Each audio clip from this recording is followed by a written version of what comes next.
Bagong Mega Magazine inilabas ni Catherine Bernardo. Kasabay sa pagpubliko ni Alden Richards na handa niyang pakasalan si Catherine Bernardo. At iilan sa mga pahayag ni Catherine Bernardo, yes, aabangan niyo po ang HLG Part 2.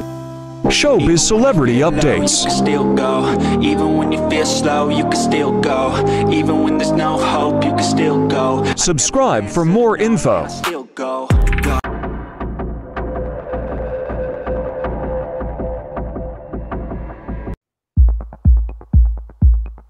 Maraming nagkakapansin sa identical black ring ni Alden Richards at Catherine Bernardo. At mas lalong binigyang pansin ang identical black ring ni Catherine at Alden nung birthday celebration ni Catherine Bernardo. At sa unti-unting pag-amin ni Alden Richards patungkol kina Catherine Bernardo na mas lalong kinilig ang mga netizen. At ilan sa mga katanungan, single naman si Alden Richards, single na din si Catherine Bernardo. Nandiligaw na nga ba si Alden kay Catherine?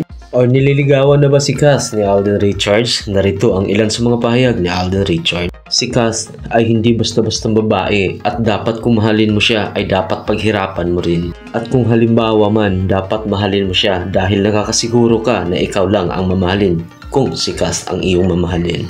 Dahil na rin sa mga marites at hindi mapigil ang mga netizens, kaya sumagot si Alden Richards ayon sa pagkalat nito, yes, nililigawan ko po si Catherine Bernardo. Dagdag pa sa post ni Alden sa kanyang ibang social media accounts, wala namang masama dahil single naman siya, single din ako. Malay natin kami in the future love. At sinisigurado ni Alden Richards kung sila man ay hindi niya pakakawalan at gusto niyang pakasalan si Catherine Bernardo. Tugon sa post ni Alden Richards na ang post na ito ay umani ng 11.5 million views and still on counting.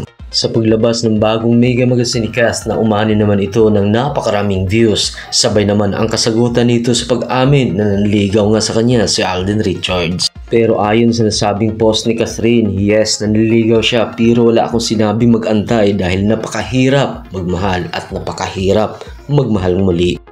At ang inaabangan ng karamihan, ang Hello Love Goodbye Part 2 mangyayari na this year. At ayon sa ating iilang source, baka mangyayari na this 2024, early of the month of July or August. Pero yan ay depende pa rin sa management at wala pang clarification.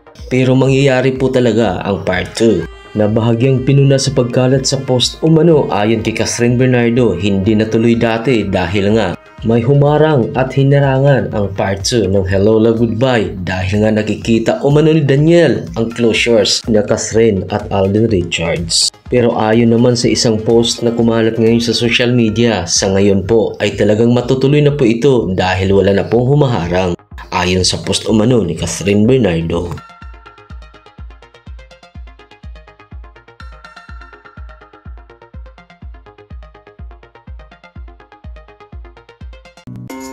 Thanks for tuning in.